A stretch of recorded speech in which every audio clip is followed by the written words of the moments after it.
시간 다 같이 일어나셔서 오늘 우리에게 주신 말씀을 같이 읽겠습니다. 우리에게 주신 말씀은 창세기 1장 27절 8절 말씀입니다. 이 말씀 통해서 살아계신 하나님의 음성을 다 함께 들을 수 있기를 바랍니다. 27절부터 함께 말씀을 읽도록 하겠습니다.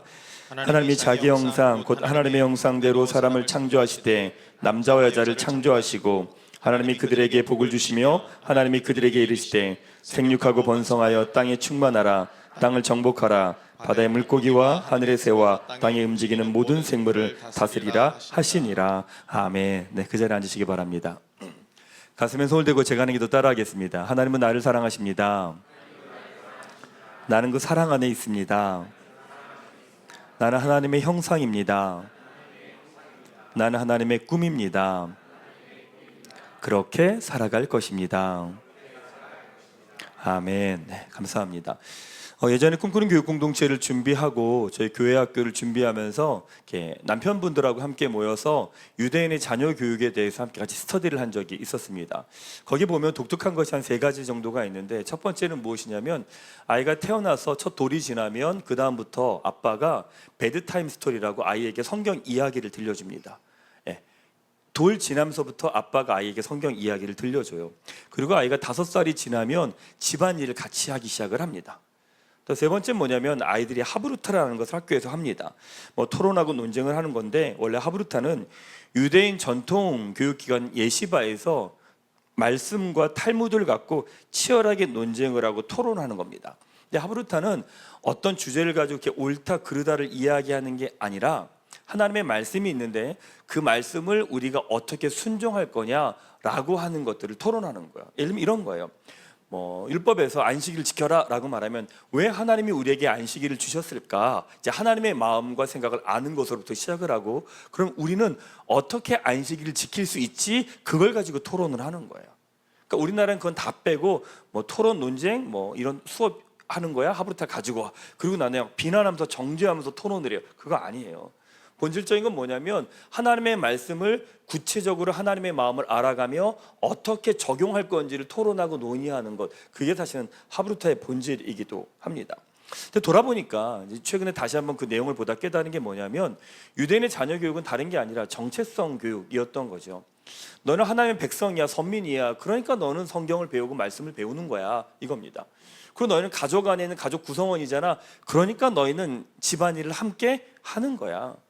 그리고 너는 하나님의 백성이니까 이 땅에서 말씀을 듣고 순종하는 자니까 어떻게 말씀을 순종할 건지를 함께 논의하고 고민하는 거야, 이거예요.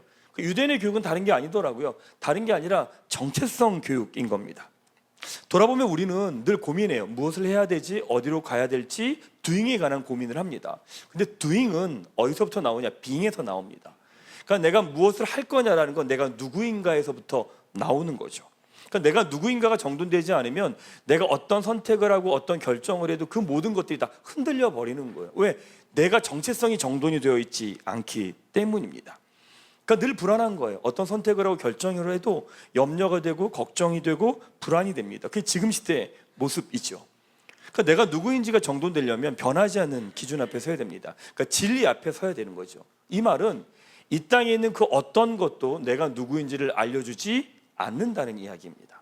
그럼 지난 주간에 다른 사람들의 말에 상처받았습니까? 상처받지 마세요. 그건 그 사람의 상처예요. 다른 사람들의 말에 화가 났나요? 화내지 마세요. 그건 그 사람의 분노예요. 다른 사람들의 말에 너무 행복했어요? 감사하면 돼요. 그 사람의 칭찬에 나를 맞추려고 하지 않아도 돼요. 우리의 정체성은 진리이신 하나님, 말씀이신 하나님 앞에 설 때만 내가 누구인지가 명확하게 변하지 않는 정체성이 나옵니다. 오늘 본문 말씀 한번 같이 읽도록 하겠습니다. 시작. 하나님이 자기 형상 곧 하나님의 형상대로 사람을 창조하시되 남자와 여자를 창조하시고 하나님이 그들에게 복을 주시며 하나님이 그들에게 이르시되 생육하고 번성하여 땅에 충만하라. 땅을 정복하라. 바다의 물고기와 하늘의 새와 땅에 움직이는 모든 생물을 다스리라 하시니라. 하나님이 사람을 창조하실 때 하나님이 창조주시죠. 우리는 피조물이에요. 피조물은 어떻게 살아간다고요? 감사하며 살아가는 거죠. 하나님이 그들에게 복을 주실 때 하나님이 복을 주시는 분이에요. 우리 누구예요? 복을 받는 존재예요. 복을 받는 존재는 어떻게 살아가요? 기도하며 살아가는 거예요. 하나님이 그들에게 이르시되 하나님의 명령과 기준이 되시죠. 그리고 우리는 순종하는 존재예요. 순종하는 존재는 어떻게 살아가요? 한결같이 자기 자리를 지키는 겁니다. 바로 이것이 여러분의 삶의 자리예요. 여러분이 무엇을 하든 어디들 하든 어디에 있든 여러분들에게 드러나야 될 삶의 모습입니다. 그렇게 살아갈 때 성령 하나님께서 여러분들을요, 하나님이 원하시는 자리에 여러분들을 그 자리에 세우세요. 우리는 저게 목표면 저기까지 애쓰고 수고해서 내가 가야겠다고 이야기를 해요. 그게 우리 방식이에요. 근데 하나님 뭐라고 말씀하시니? 아니라는 거예요. 너희는 너의 자리, 하나님 자리가 아니라 너의 자리에서 너희가 감사하며 살아갈 때, 기도하며 살아갈 때, 한결같이 자리를 지킬 때 너희들을 하나님이 원하시는 자리에 세우시겠다고 말씀하세요. 대표적인 게 누구예요? 요셉이에요. 요셉은요, 아버지와 함께 있을 때도 아버지께 충성을 하며 살아갑니다. 팔려가서 이집트에 갔을 때 보디발의 집에 가서도 충성을 다하고 최선을 다합니다. 그리고 거기서 오해를 받아서 감옥에 들어가요. 그 자리에서 최선을 다해 충성을 다합니다. 그 말은 뭐냐면 이건 요셉의 태도에 관계된 얘기라는 거예요. 요셉은 달라진 게 별로 없어요. 그의 자세는. 근데 요셉이 바라는 건 뭐냐? 집에 가는 거예요. 모든 게 다 정돈되고 나면 난 집에 가고 싶어. 그건 요셉의 마음이에요. 근데 하나님이 요셉을 어떻게 하세요? 요셉을 이집트의 총리로 세우시는 거예요. 그러니까 우리는 어떤 것이 목표라고 해서 그걸 달려가겠다고 몸부림치지만 하나님은 그렇지 않은 거예요. 어떻게 살아야 되냐고요? 성경은 이렇게 말해요. 감사하며 살아가십시오. 기도하며 살아가십시오. 그 자리를 한결같이 지키십시오 라고 이야기해요. 그러니까 세상 사람들은 왜 그래야 돼요? 라고 말을 해요. 근데 여러분들 그렇게 물으시면 안 돼요. 왜? 그건 정체성에서 나온 거니까. 하나님 앞에서 내가 누구인지가 정돈이 됐기 때문에 나타나는 삶의 모습이기 때문에 그렇습니다. 사랑하는 여러분, 말씀 앞에서 여러분의 삶을 정돈해 가시기 바랍니다. 자, 오늘은요, 마지막으로 하나님이 누구신가? 공급자십니다. 이 땅의 모든 것을 창조하신, 무에서 유를 창조하신 공급자십니다. 우리가 누구냐? 공급을 받는 자입니다. 그럼 공급을 받는 자는 어떻게 살아가야 되는가? 한 가지만 나눌 겁니다. 공급받는 자는요, 도전하며 하나님을 누립니다. 여러분 인생 가운데 지금 어떤 문제가 있습니까? 어떤 어려움들이 있습니까? 많은 문제를 만나는데 그 문제를 좀 살펴봐야 됩니다. 문제의 원인을 알아야 돼요. 원인을 잘 모르면 자책하거나 비난하게 돼요. 원인을 모르니까 내가 문제인가? 내가 잘못했나? 저 사람이 문제구나. 계속 비난하거나 자책을 하게 되어 있어요. 이런 거예요. 남편과 아내에게, 자녀들에게 따뜻한 말을 해주고 싶어요. 근데 집에 들어가면 화가 나기 시작을 하는 거예요. 막 짜증이 나는 거예요. 왜 그럴까 도대체? 어떤 일을 해요. 그를 내가 잘해내고 싶어요. 열심히 해내고 싶어요. 근데 하다 보면 못하겠는 거예요. 도망가요. 피하요. 외면해버리는 거예요. 뭐지 도대체 문제가 뭐지? 내가 열심히 없는 건가? 내가 사랑이 없는 건가? 그럼 나 때문인가? 날 자책을 하거나 저 사람 당신 말을 그렇게 해서 그런 거야 라고 비난을 하거나 그런 거죠. 새로운 일이 있어요. 도전하고 싶어요. 달려가고 싶어요. 근데 내 안에 불안함과 두려움과 염려가 있으니까 나아가지 못하고 주저주저하고 머뭇거리다가 그 기회들을 또 놓쳐버릴 때도 너무 많은 거죠. 도대체 뭐가 문제일까? 장현철 교수가 믿는다는 것의 행복이라고 하는 책에서 이런 이야기를 합니다. 인생의 문제는 공급의 문제다. 인생은 부정적인 사건으로 인해 무너지지 않는다. 부정적인 사건을 극복하게 만드는 하늘의 공급이 부족하기 때문이다 라고 이야기를 합니다. 그러니까 우리 인생의 모든 문제는 뭐냐? 공급의 문제라는 거예요. 옆에 있는 분들 한번 바라보세요. 옆에 있는 분이요, 여러분에게요 밥 사주고 싶은 마음이 있어요. 아멘. 옆에 사람 보세요. 옆에 사람이 여러분에게 밥 사주고 싶은 마음이 있다니까요. 한번 보세요. 진짜인지. 있어요. 사주고 싶은 마음이 있는데 뭐가 없는 거예요? 돈이 없는 거예요. 마음은 있다니까요. 아주 풍족하게 있다. 너무 잘해주고 싶은 마음이 있어요. 근데 그게 안 되는 거예요. 집에 들어가면서 아내나 남편하고 아이들에게 따뜻한 말 해주고 싶은 마음이 있죠. 왜 없어요? 다 있잖아요. 그죠? 없으면 악한 거예요. 다 있어요. 그 마음이 있어요. 근데 생각해 보세요. 일 마치고 나서 집에 들어가면 몸이 피곤한 상태에서 에너지가 다 없어요. 없는 상태에서 내가 누군가에게 따뜻한 말 한마디 내어주는 것도 쉽지 않아요. 그럼 근본적인 문제는 뭐냐면 다른 게 아니에요. 공급의 문제예요. 그러니까 돌아보면 우리가 겪는 모든 인생의 모든 문제는 다른 게 아니라 공급의 문제예요. 충분한 공급이 있으면 우리가 살아낼 수 있어요. 지금 내 앞에 있는 문제, 내 앞에 있는 어려움들, 고난, 그게 문제라고 생각해요? 아니, 그게 문제가 아니에요. 그 문제를 극복할 만한 충분한 힘이 나에게 공급되지 않았기 때문인 거죠. 그게 우리에게 겪는 거죠. 돌아보면 우리 인생은 매번 그래요. 매번 그런 결핍과 부족함으로 우린 살아가는 거죠. 근데 이런 현실 가운데 복음이 뭐예요? 복음이 뭐냐? 다시금 하나님이 내 인생의 공급자가 되어주신다는 거예요. 창세기 1장 2장에 나오는 모든 내용은 뭐냐? 하나님의 공급자시라는 거예요. 그 말은 이 땅의 모든 것들은 누구로부터 오냐? 하나님으로부터 주어진다라고 이야기를 합니다. 인간이 난 내가 공급자가 될 거야. 하나님의 자리에 인간이 서면서 하나님과 인간의 관계가 깨어지죠. 그래서 인간은 누구 힘으로 살아요? 내 힘으로 사는 거예요. 그게 죄예요. 죄의 결과예요. 그러니까 여기는 가장들, 남편들 있잖아요. 남편도 가정에 공급하는 자가 누구라고 생각하면 나라고 생각하는 거예요. 버거운 거예요. 자녀들에게 공급하는 힘도 누구에게? 자기한테 있다고 생각하는 거예요. 다 부담스러운 거예요. 내가 이만큼 공급했어. 근데 배우자가 마음에 안 들어. 왜 내 말대로 안 해? 화를 내고 있는 거예요. 왜? 내가 공급자니까. 그러니까 남편들도 그런 분들 되게 많아요. 아니 내가 돈 벌어 오잖아. 근데 당신들은 뭐 하고 있는 거야? 이러고 있어요. 내가 공급자니까. 내 뜻대로 안 되고 안 된다고 해서 가족들과 자녀들에게 화를 내고 있는 거예요. 왜? 내가 공급자니까. 성경 그게 뭐라고 말하는 줄 아세요? 죄의 모습이라는 거예요. 내가 하나님의 자리에서 내가 공급자가 돼서 내 힘으로 살려고 발버둥 치다 보니까 관계들이 다 무너져 버리고 있다는 거죠. 근데 하나님은 예수님의 십자가를 통해서 죄의 대가를 온전히 치르시죠. 그리고 하나님과 우리와의 관계가 회복이 됩니다. 근데 그게 왜 놀라운 건 줄 아십니까? 다시금 하나님이 우리의 공급자가 되어 주셨다라는 거예요. 아멘. 이게 우리에게 복음이에요. 이제 복음은 뭔지 아세요? 너는 너의 힘만으로 사는 게 아니야 라고 이야기하신 거예요. 너의 가정의 공급자가 네가 아니야. 너의 자녀들의 공급자가 네가 아니야. 지금 옆에 있는 문제를 풀어가는 공급자가 네가 아니야. 그게 복음의 내용입니다. 창세기 1장 2장에 보면 하나님의 공급이 어떤 건지 명확하게 보여줍니다. 인간을요 맨 마지막에 창조하세요. 그리고 인간을 하여금 이 땅의 모든 걸 마음껏 누리게 하신 거죠. 사도 바울은 하나님의 공급을 이렇게 말씀하세요. 빌립보서 4장 19절 말씀 같이 한번 읽겠습니다. 시작. 나의 하나님이 그리스도 예수 안에서 영광 가운데 그 풍성한 대로 너희 모든 쓸 것을 채우시리라.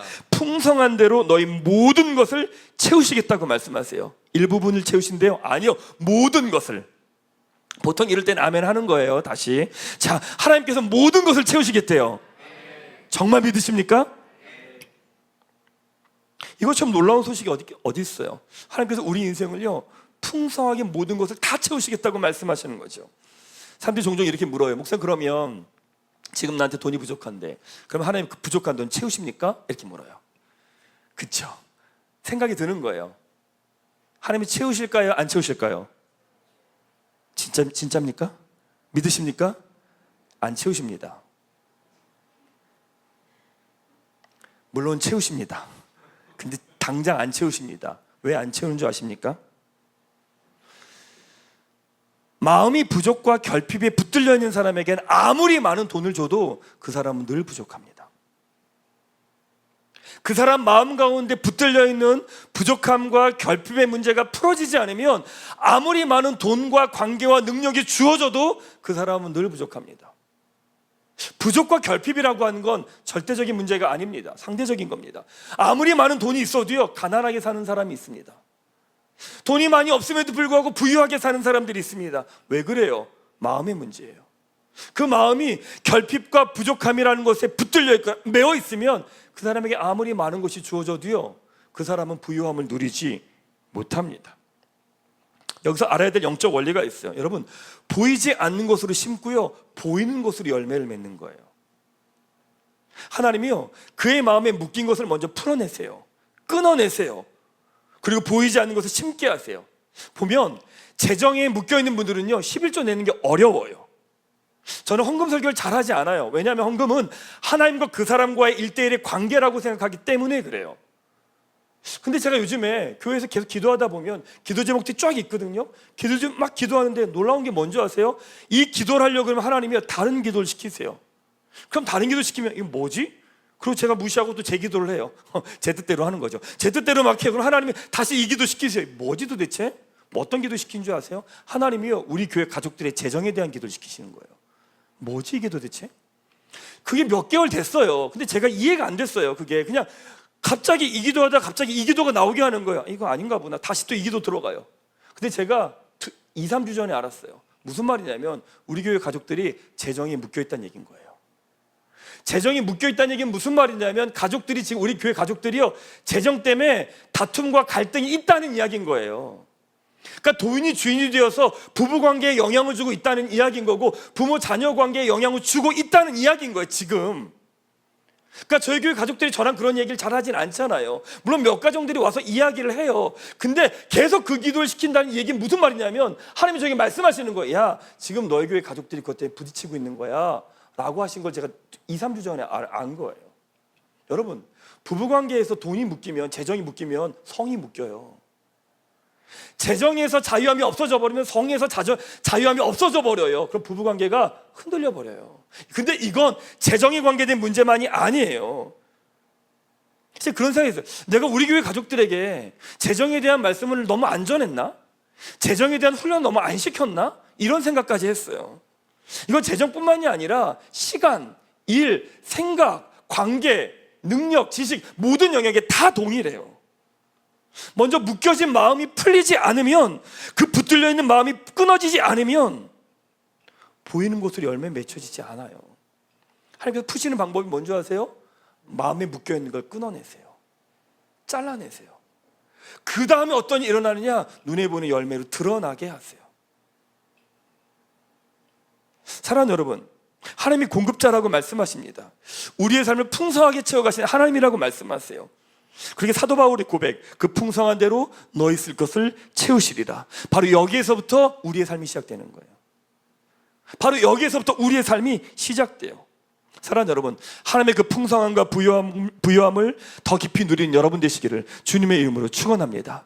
교회 가족들하고 이야기 나누다 보면 알아요. 다른 문제가 있어요. 여러 가지 문제가 있어요. 그 문제가 있는데 그럼 결국에 근본적인 문제 뭐냐? 돈인 거예요. 묶여 있는 거예요. 매여 있는 거예요. 종되어 있다는 거예요. 근데 우리의 신앙은 어디서부터 시작하느냐? 풍성한 대로 너희 모든 것을 채우시리라. 바로 여기에서부터 우리의 삶이 시작되는 거예요.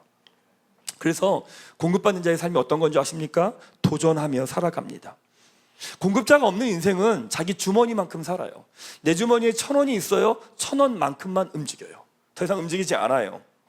근데 공급자가 있는 인생은요, 나의 주머니에 얼마가 있는지 중요하지 않아요.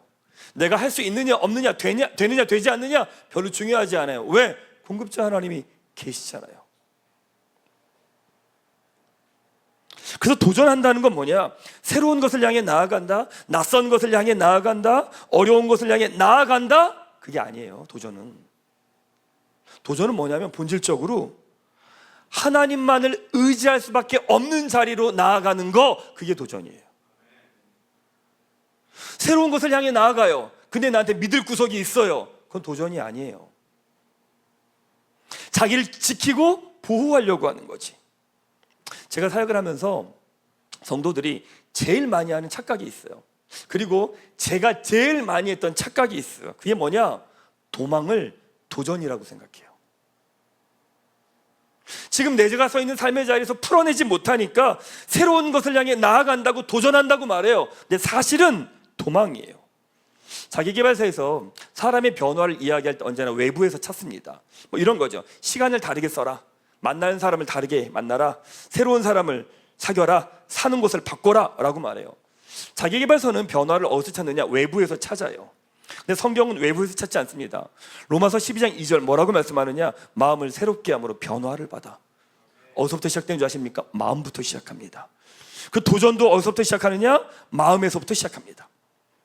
말씀을 준비하면서 제가 지난 시간 좀 돌아보면서 저희 교회가 이제 10년 됐잖아요. 제가 교회를 개척할 때 하나님이 기뻐하시는 교회를 세워야겠다라고 하는 마음을 갖고 도전을 했어요.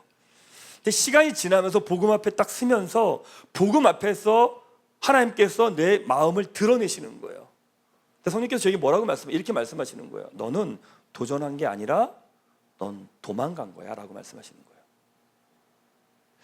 그땐 그 말이 이해가 안 갔어요. 왜? 내가 이렇게 어려운 길 간 거고, 내가 교회 세워가겠다고 나의 모든 걸 던지면서 온 건데 이게 도전 아니야? 라고 이야기했어요. 성령 하나님께서 이야기하시는 거예요. 넌 도전한 거 아니야. 넌 도망간 거지. 그 말이 무슨 말인지 알겠는 거예요. 물론 도망가고 도망와서 많은 거 배워갔고 알아갔고 깨달아 갔어요. 그래서 여러분도 만난 거잖아요. 여러분도 만난 거예요. 그리고 꿈꾸는 교회도 세워져 갔고 교육 공동체도 세워져 갔고 하나님 일하신 분 되게 많이 경험해요. 그러니까 제가 지금 3년 4년 이후에 제가 하나님 앞에서 믿음으로 응답하는 싸움은 다른 게 아니에요. 도망이 아니라 도전인 거예요. 하나님 외에는 다른 의지할 게 없는 길을 걸어가는 거, 그게 도전이에요. 도망은요, 자기가 의지할 구석이 다 있어요. 믿을 구석이 다 있어요. 도망은 변명이 많아요. 핑계가 많아요. 합리화가 많아요. 어떤 말을 해도 결국에 내 자신을 위한 거고요, 나를 지키고 보호하려고 하는 거예요. 근데 도전은 특별히 할 말이 없어요. 왠지 아세요? 도전은 죽어야 되기 때문에 하는 거예요. 죽어야만 가능한 게 도전이에요.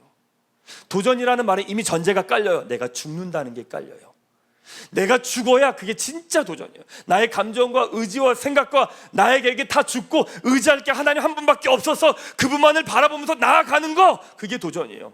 그게 아니라면 도망이에요. 다 나를 지키고 나를 보호하고 내 안전을 지키려고 하는 거.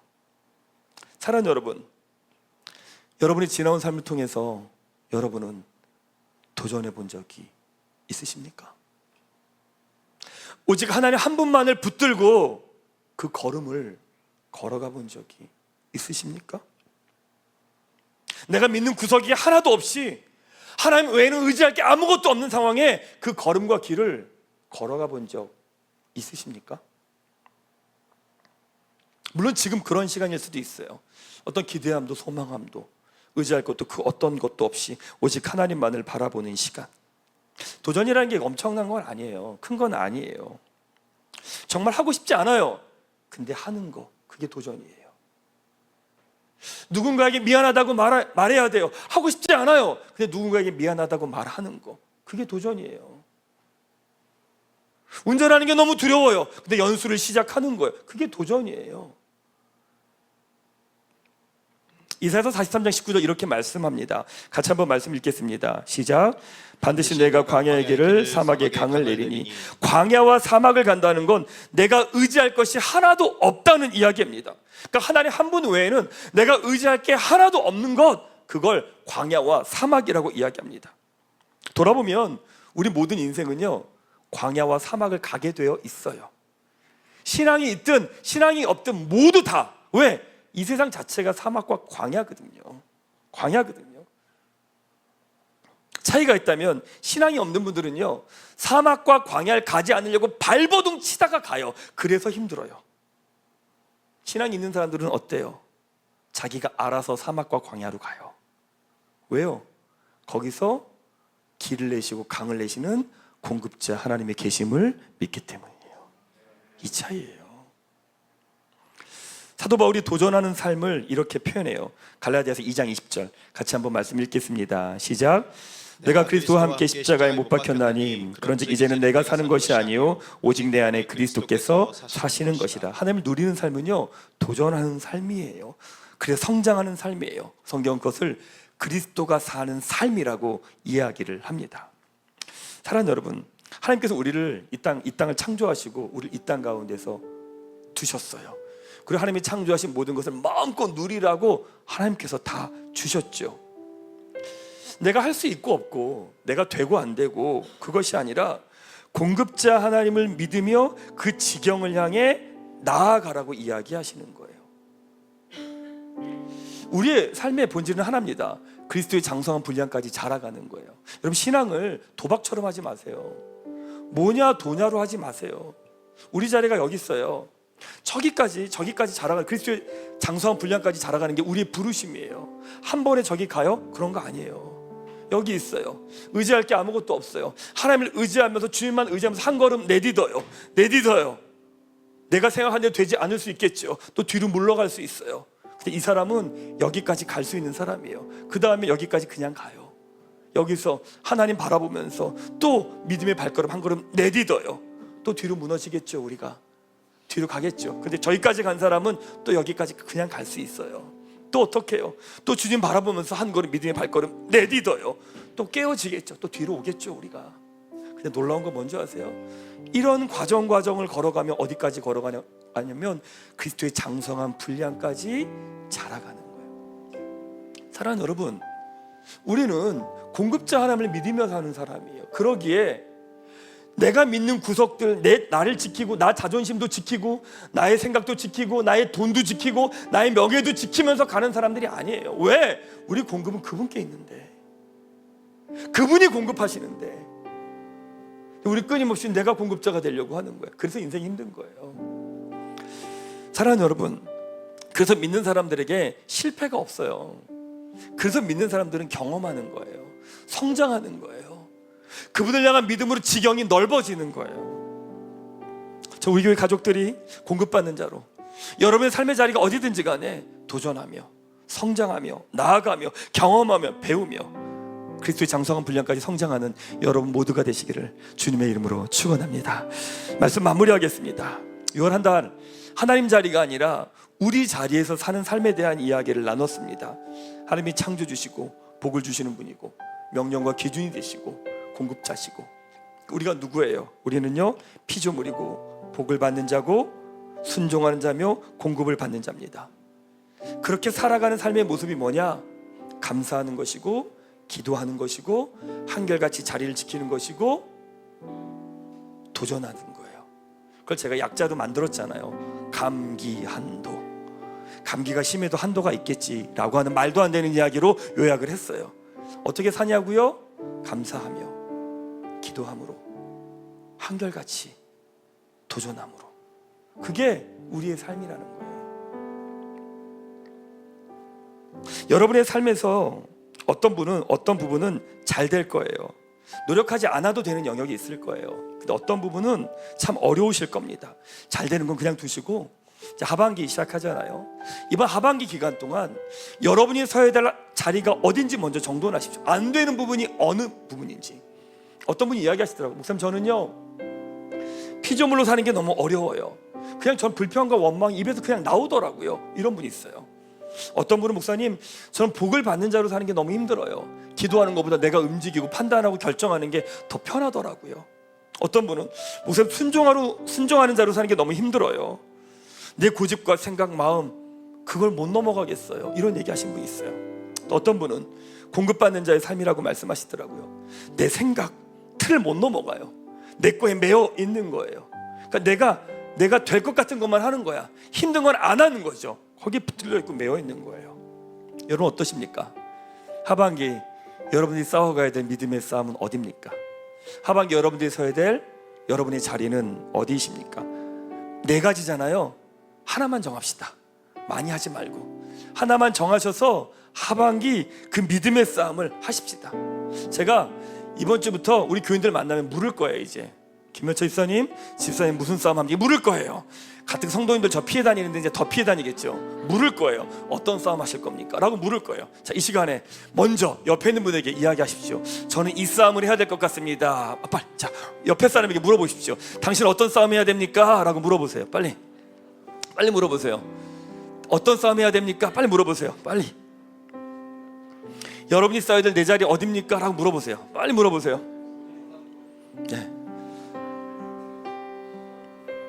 뭐 안 하면 일으켜 세웁니다. 네, 오케이. 자, 옆에 있는 분에게 이렇게 한번 바라보시고 한마디 해주시죠. 파이팅. 자, 사랑하는 여러분, 감기한도 그 삶을 살아갈 때 나를 사랑하게 된대요. 그리고 다른 사람을 존중하게 된대요.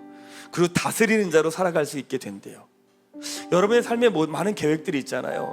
그 계획을 여러분의 의지로 달려가는 게 아니라는 거예요.